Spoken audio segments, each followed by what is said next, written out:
ఇది మా పార్టీ వ్యవహారం. ఎవడో విమర్శించవలసిన అవసరం లేదు. లేకపోతే జగన్మోహన్ రెడ్డి లాగా పిచ్చి పనులు చేయడానికి ఇదేదో గాలికి పుట్టిన పార్టీ కాదు, ఒక సీనియర్ పార్టీ, 42 సంవత్సరాల చరిత్ర ఉన్న పార్టీ. జగన్మోహన్ రెడ్డి చిల్లర చేష్టలు, రాత్రికి ఒకరికి ఇస్తాడు, మధ్యాహ్నంకి ఒకరికి ఇస్తాడు, రాత్రికి ఒకరికి ఇస్తాడు. ఇచ్చినోడికి మళ్ళీ ఉంటుందో లేదో అగమ్యగోచరం. తెలుగుదేశం పార్టీ ఒక విధానంతో వెళ్తుంది. నిన్న కూడా సహృదయ ఉదయంతో మంచి చర్చలు జరిగాయి. 1-2 సార్లు కూర్చున్నాం, ఒక ఐడియాకి వచ్చాం. నాకు తెలిసి ఒక ఐడియా కంప్లీట్ అయిపోయింది. మరొకసారి డీటెయిల్గా కూర్చొని చర్చించుకొని ఫైనల్గా రేపు 8వ తారీఖు నిర్ణయం తీసుకుందామని చెప్పాం.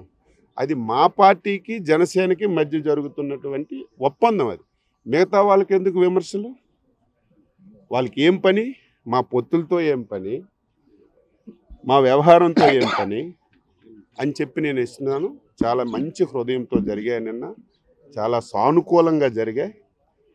అవి రేపు 8వ తారీఖున ఒకసారి మళ్ళీ కూర్చొని ఫైనల్ చేస్తామని చెప్పి మీ అందరికీ తెలియజేస్తాం. ప్రకటనని కాదు, ఆ వేళకి ఒక ఫైనలైజేషన్ అవుతుంది. మళ్ళీ పవన్ కళ్యాణ్ గారు, చంద్రబాబు నాయుడు గారు ఒక దగ్గర కూర్చొని ఒక ప్రకటన చేయడానికి డిసైడ్ చేస్తాం.